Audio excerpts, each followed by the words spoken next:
دوسرا ایک مسئلہ عبادتوں کے حوالے سے یہ آتا ہے کہ جب عبادتیں شروع کرنا انسان شروع کرتا ہے تو یہ خود ہمارا اپنا تجربہ بھی آپ کے خدمت بیان کر رہے ہیں، یعنی یہ اپنی بات آپ کی خدمت بیان کر رہے ہیں، اور ہر ایک اپنے حوالے سے دیکھ سکتا ہے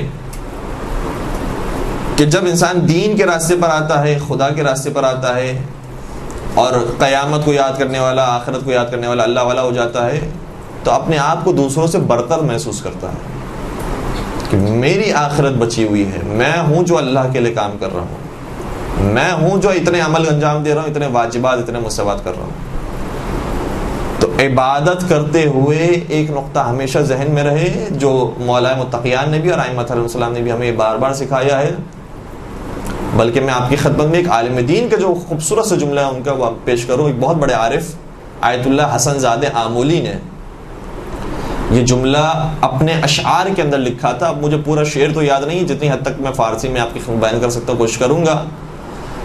فرماتے ہیں کہ سر بے سجدے نہادن مرو شرمسار می کند و سر سجدے برداشتن مرو شرمسار تر می کند۔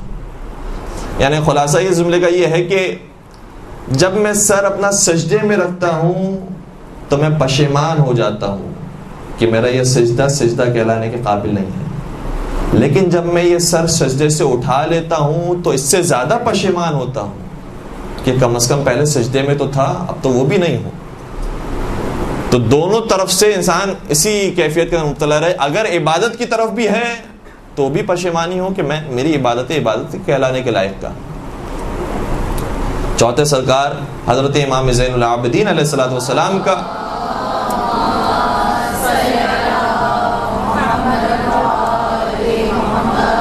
یا شاید مولا حسین کا، چونکہ دعائے عرفہ کا جملہ ہے، ہمیں تھوڑا سا اشتباہ ہو رہا ہے کہ مولا حسین کی دعائے عرفہ کا جملہ ہے یا مولا سید سجاد کی دعا کا جملہ ہے۔ ارشاد فرماتے ہیں کہ الہی من کانت محاسنہ مساوی فکیف مساویہ مساوی۔ کیا عجیب جملے ہیں اور کیا معراج کے جملے ہیں، اور کون ہستی ہے جو جملے کہہ رہی ہے، بتا رہی ہے کہ تم کس ذات کے سامنے نماز میں کھڑے ہوتے ہو۔ تم سمجھ رہے ہوتے کہ دوسرے سب کی اہمیت ہے اور خدا ہی کی اہمیت نہیں ہے۔ ہماری نزدیک دیکھو خدا کی اہمیت کس قدر زیادہ ہے۔ الہی، اے میرے پروردگار، جس کے نیک کام بھی برے کام جیسے ہوں، فکیف مساوی ہی مساوی، پھر اس کے برے کام کتنے برے ہوں گے۔ اللہ اکبر۔ مولا حسین یا ائمہ علیہ السلام میں سے کوئی بھی یہ جملہ کہے رونٹے کھڑے ہو جاتے ہیں کہ پروردگار اگر میرے نیک اعمال بھی نیک کہلانے کے قابل نہ ہوں تو جو ویسے ہی نیک نہ ہوں وہ کتنے برے ہوں گے۔ یہ بار بار ہمیں سکھایا ہے، اس طرف توجہ دلائی ہے کہ تم سمجھ رہے ہو کہ بڑے نیکیوں کے راستے کی طرف آ گئے ہو، بہت متقی پرہیزگار بن گئے، بہت بڑا احسان کر دیا پروردگار پر کہ پورے دنیا کے اندر تم سے زیادہ کوئی عبادت گزار نہیں، تمہارے جیسے بہت ہیں پروردگار کے پاس اور جتنے چاہتا بنا لیتا۔ تمہیں جو تھوڑا سا اختیار دیا ہے وہ اس لیے دیا ہے کہ تاکہ تم ترقی حاصل کرو، تم تھوڑا سا ہمارے قریب آ جاؤ اور ہم سے قربت حاصل کر لو۔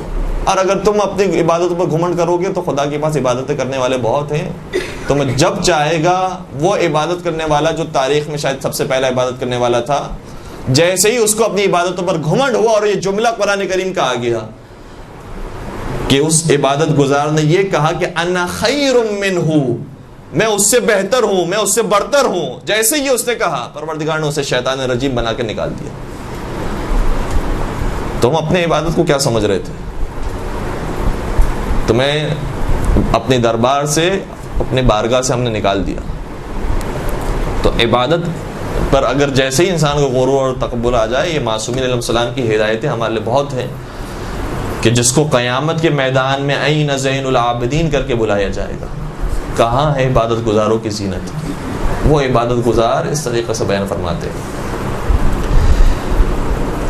ایک اور جملہ روایت کا ہے، بڑا خوبصورت جملہ ہے، اس بات کو ہمارے لیے کافی ہیلپ کرے گا۔ روایت میں آیا ہے کہ شر الناس من یرا انہ خیرہم، بدترین انسان وہ ہے جو اپنے آپ کو بہترین سمجھتا ہو۔ کتنا سادہ سا جملہ ہے، پروردگار کے نزدیک وہ سب سے برا ہے جو اپنے آپ کو سب سے اچھا سمجھتا ہے. تو بار بار اپنے آپ کو قصوروار سمجھنا اور محسوس یہ کرنا کہ ہماری عبادتوں میں کہاں وہ بات ہے کہ جو ائمہ اطہار السلام کی باتوں میں تھی، اور واقعا نہیں ہے. یعنی جو اصحاب تھے ائمہ اطہار السلام کی، وہ کتنے بڑے عبادت گزار تھے، ہم ان تک نہیں پہنچ سکتے. علی ابن محزیار کے بارے میں ملتا ہے کہ جن کی امام زمان علیہ السلام سے ملاقات ہوئی تھی.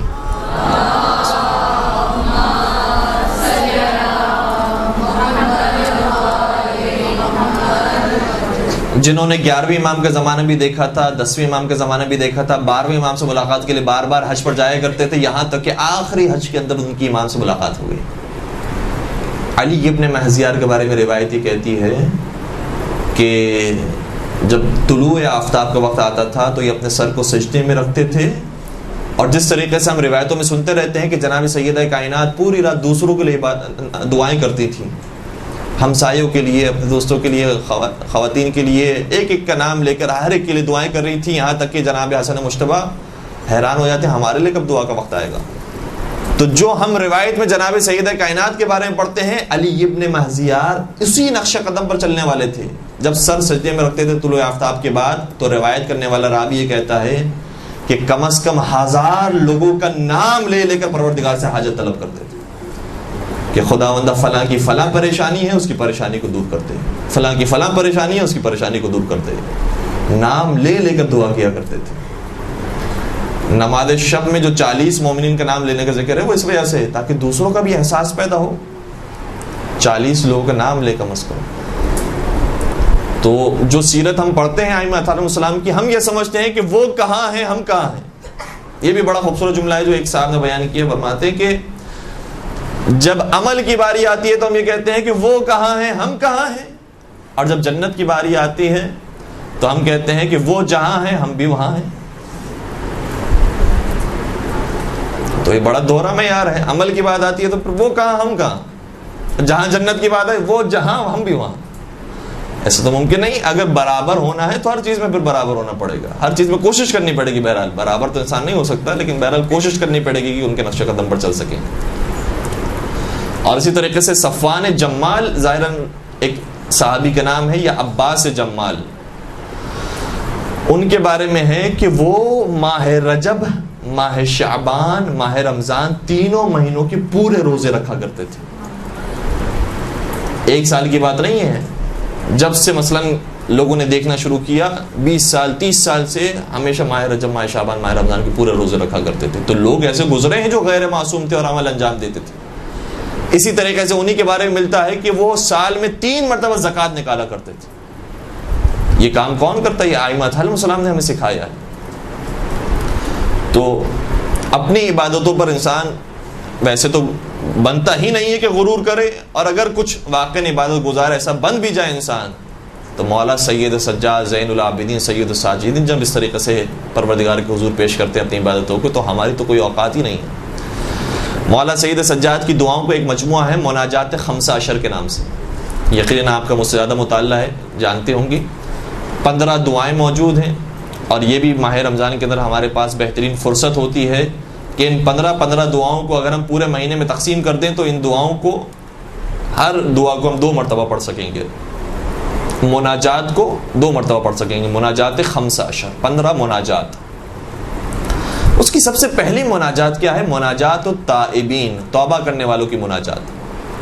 اب مولا ہیں اپنے پروردگار کے حضور مناجات کر رہے ہیں، سرگوشی کر رہے ہیں. مناجات کا یہ مطلب ہوتا ہے مولا کس طریقے سے پکار رہے ہیں. اللہ اکبر. فرماتے ہیں الہی البستنی الخطایا ثوب مذلتی، پروردگارا میں نے خطاؤں کا لباس اپنے تن پر زیب کر لیا ہے، خطاؤں کا لباس پہن لیا ہے. کون کہہ رہا ہے؟ یہ سید الساجدین کہہ رہے ہیں. الہی البستنی الخطایا ثوب مذلتی، اور یہ جو خطاؤں کا لباس ہے اس نے مجھے تیرے سامنے ذلیل کر دیا ہے. اور انسان واقعا خدا کے سامنے جتنا ذلیل ہوتا ہے اور جتنا جھکتا ہے، اپنے آپ کو جتنا گراتا ہے، پروردگار دوسروں کے سامنے انسان کو اتنا ہی اٹھا دیتا ہے. الہی البستنی الخطایا ثوب مذلتی وجللنی التباعد منک لباس مسکنتی اور تیری جاہ و جلالت کے دوری کی وجہ سے میں نے غربت اور فقر و فاقے کا لباس پہن لیا ہے، کیونکہ حقیقت میں تو غنی ہے، میں تو فقیر ہوں. جتنا تجھ سے دور ہوتا جاؤں گا مزید فقیر سے فقیر تر ہوتا جاؤں گا.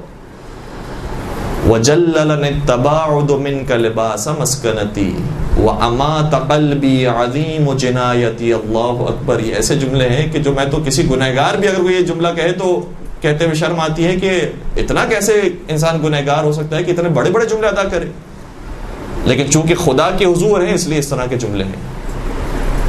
کہا کہ امات قلبی عظیم جنایتی، اور پروردگارا میرا دل مردہ ہو گیا ہے بڑے بڑے گناہ کر کے، بڑی بڑی جنایت اور بڑے بڑے جرم کر کے.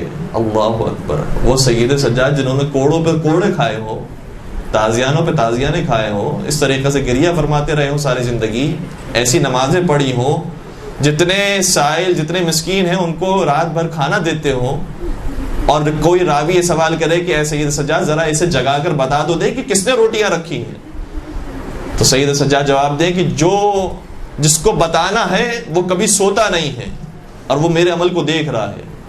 وہ سید سجاد جس کا ایک ایک عمل اتنا خلوص کے ساتھ ہو، اتنی پروردگار کی قربت کے ساتھ ہو، وہ کہے کہ پروردگار میرا دل مردہ ہو گیا ہے بڑے بڑے گناہ کر کے، عظیم جنایتی.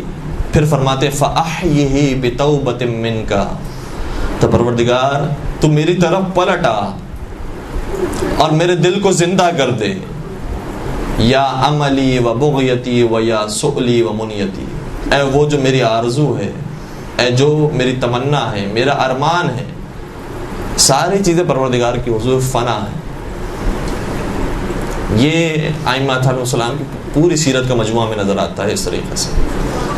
برحمتك يا أرحم الراحمين وصلى الله على محمد وآله الطاهرين.